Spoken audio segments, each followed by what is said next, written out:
মাসে কাজ শুরু করলেন তখন তার বয়স প্রায় ৩০ বছর। পবিত্র আত্মার শক্তিতে পূর্ণ হয়ে জর্দন থেকে ফিরে পবিত্র আত্মারই নির্দেশে চলে গেলেন মরুভূমির মাঝে।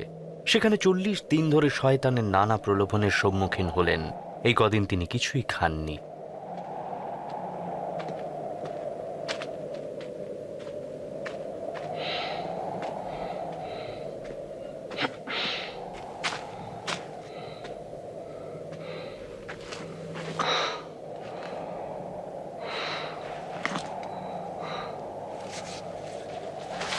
শয়তান যিশুকে বলল, যদি তুমি ঈশ্বরের পুত্রই হও, আদেশ করো পাথরটা রুটি হয়ে যাক।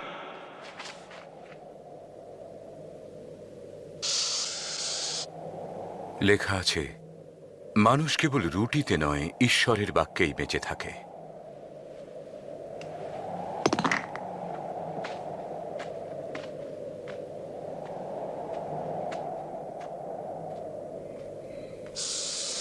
এরপর শয়তান তাকে উঁচু জায়গায় নিয়ে গিয়ে এক লহমায় জগতে সব রাজ্য দেখিয়ে বলল, এই সব প্রতাপ ও সম্পদ আমি তোমাকে দেব। এসবই আমার অধিকারে আছে। আমি যাকে খুশি তাকেই এসব দিতে পারি। তুমি যদি আমাকে প্রণাম করো, এসবই তোমার হবে। শাস্ত্রে লেখা আছে, ঈশ্বর প্রভুকেই প্রণাম করিবে, কেবল তাঁহারই আরাধনা করিবে।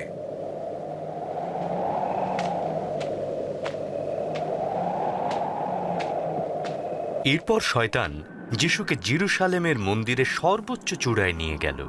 তুমি যদি ঈশ্বরের পুত্রই হও, তবে এখান থেকে নিচে ঝাঁপ দাও। শাস্ত্রে তো লেখা আছে, ঈশ্বর তার দূতদের আদেশ দেবেন যেন তারা তোমাকে রক্ষা করেন।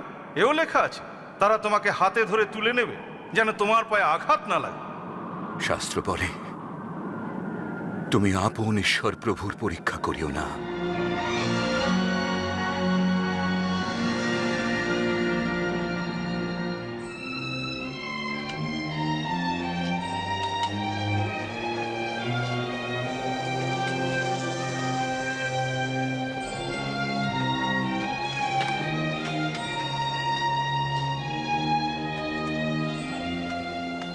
সব পরীক্ষা প্রলোভন জয় করে যিশু নাসরতে ফিরে এলেন।